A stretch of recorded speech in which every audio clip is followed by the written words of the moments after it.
સુરતના કડોદરા નજીક તાતીથૈયા ગામે 1.5 વર્ષના બાળકની અપહરણ થયાની ઘટના બની હતી. આ મામલે માતા પિતાની ફરિયાદ આધારે કડોદરા જીઆઈડીસી પોલીસે ગણતરીના કલાકોમાં બાળકને સહીસલામત શોધી કાઢીને પરિવારને સોંપ્યું હતું. બાળકનું અપહરણ કરનાર પરપ્રાંતીય દંપતીને સંતાન ના હોવાથી આ બાળકનું અપહરણ કરી વતન લઈ ભાગી જવાની ફિરાકમાં હોવાનો ઘટસ્ફોટ થયો છે. દક્ષિણ ગુજરાતના રેન્જ આઈજી પ્રેમવીરસિંહે માર્ગદર્શન જરૂરી નિર્દેશ આપ્યા હતા. જેના આધારે સુરત જિલ્લાના એસપી રાજેશ ગઢિયા પોતાની ટીમ ગાઈડ કર્યા હતા.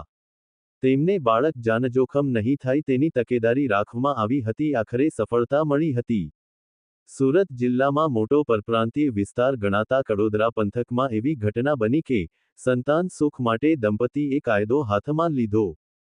ઘટના એ બની હતી કે 2 દિવસ અગાઉ કડોદરા નજીક આવેલ તાતીથૈયા ગામે પારેખ એસ્ટેટમાં આવેલ એક બિલ્ડિંગમાં લાલબચન પાસવાન નામનો એક કામદાર પોતાના પરિવાર સાથે રહેતો હતો. જ્યાં તેના 4 સંતાનો પૈકી એક 1.5 વર્ષના પુત્રનું અપહરણ કરાયું હોવાની ફરિયાદ કડોદરા જીઆઈડીસી પોલીસમાં કરાઈ હતી. અપહરણ એ રીતે કરાયું કે લાલબચન પાસવાનના 4 સંતાન પૈકી એક 8 વર્ષની પુત્રી પોતાના 1.5 વર્ષના નાના ભાઈને બિલ્ડિંગ નીચે રમવા લઈ ગઈ હતી. જ્યાં એક દંપતી આવ્યું. પુત્રી રીમાને પૂછ્યું કે તેઓ કેટલા ભાઈ બહેન છે. આરોપી દંપતીને કોઈ સંતાન ન હતું અને સંતાન સુખ મેળવવા તેઓ ભાન ભૂલ્યા. તેમણે આ 1.5 વર્ષના માસૂમ બાળકને રીમા પાસે રમાડવાનું જણાવી લઈને ફરાર થઈ ગયા હતા.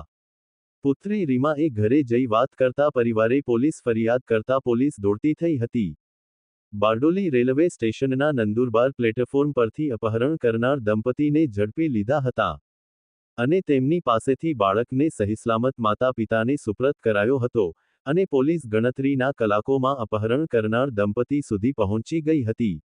સુરતના કડોદરા પોલીસે અંગત બાતમી અને ઇન્ટેલિજન્સ ટેકનિકલ ટીમ આધારે ટ્રેન બેસવા જતા પરપ્રાંતીય દંપતી પ્રદીપ શ્રીરામ શર્મા જે હાલ પલસાણા રહેવાસી, જે મૂળ લાલગંજ જિલ્લો પ્રતાપગઢ યુપીનો, તેની પત્ની રીતા પ્રદીપ શર્મા બાળક અપહરણ કરી ભાગે એ પહેલા કડોદરા પીઆઈ ભાવિક શાહ સાથે એલસીબી પીઆઈઆર બી ભટોળ, એમઆર શકોરિયા એસએમ પટેલ ભારે મહેનતે પકડી પાંડવમાં સફળ થયા હતા.